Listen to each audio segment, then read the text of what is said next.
Hi, Mr. Smith. Hi. I'm back. How you feeling? I'm alright. I'm ready to go home. I I'm done. understand. Well, I got good news. Time for you to go. We got your Yay! information from Dr. Hart.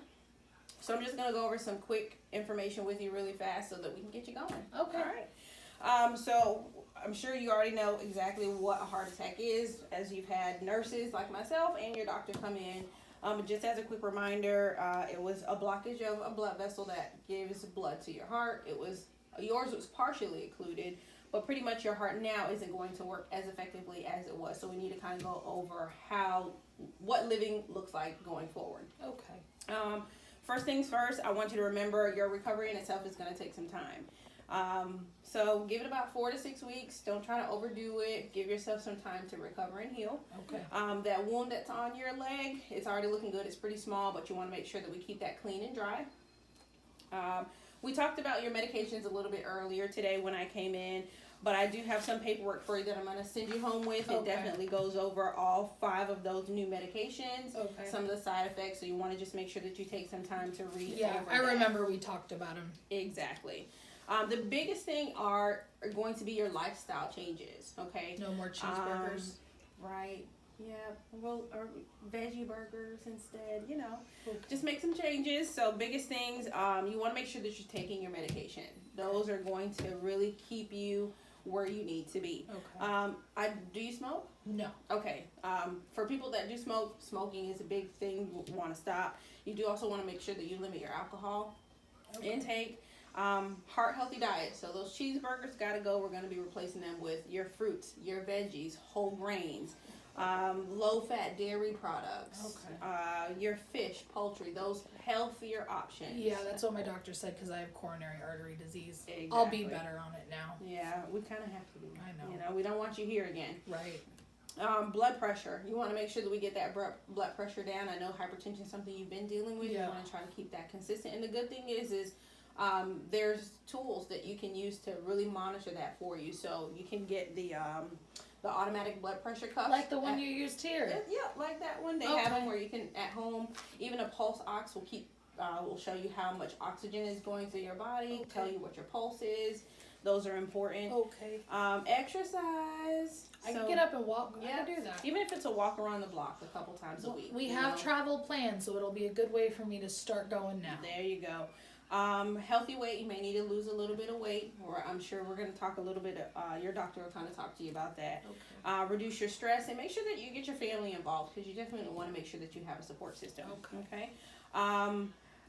When to call 911. So if you get to a point where you feel like you're having those chest pains or some heart palpitations, things of that sort, you definitely want to make sure that you call the emergency services as immediately as possible. Okay. Like the ones I had when I was coming in. Exactly. Okay. Yep. So you don't want. We were trying to prevent another heart attack, but in the event that you're starting to feel some of those same symptoms, call 911 immediately.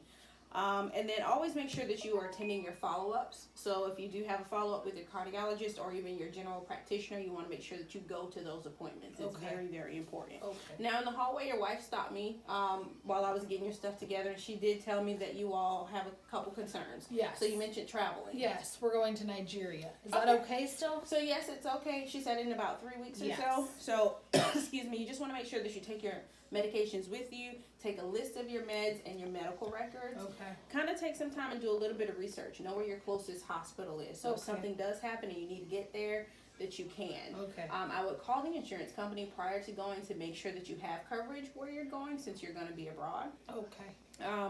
And then on your flight, it's a long flight to get there, I'm sure. Just make sure that you're getting up when it's safe, walk around, get moving, because if you're sitting for long periods of time, that can cause like blood clots, and that's the one thing that we don't want. That. Exactly.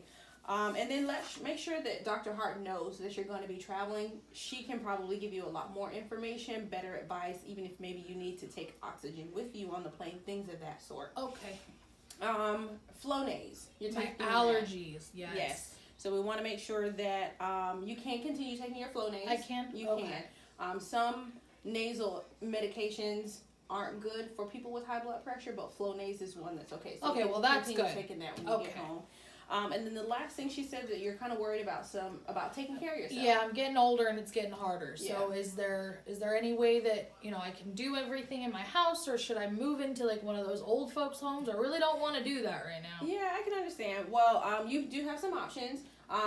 Focusing on those lifestyle changes is going to allow you to take care of yourself as long as possible, right? But if you do kind of have a decline in your health a little bit more than what you have, and you want to have some extra help, we can possibly get a home health nurse to come in and help you within your home with your daily activities. Or there's some assisted living facilities where you do have somebody like myself, like a nurse that's coming in and just kind of checking in on you, but you're still able to kind of do things on your own. Okay. There's a couple of options. So we'll have someone from social services come in to speak with you and give you some more information about that if you're interested. That sounds really good. I feel good about this. Okay. I think I'm ready to go home. All right. Well, here, I'm going to leave all this information with you. I know it's a lot of papers, but this is all the good info that you need to make sure that everything's going to be good going I'll give forward. it to my wife so she can read it. Okay. Okay. All righty, Mrs. Smith. I'll see you a little bit later. Thank you, Miss Brianna. You're Goodbye. welcome.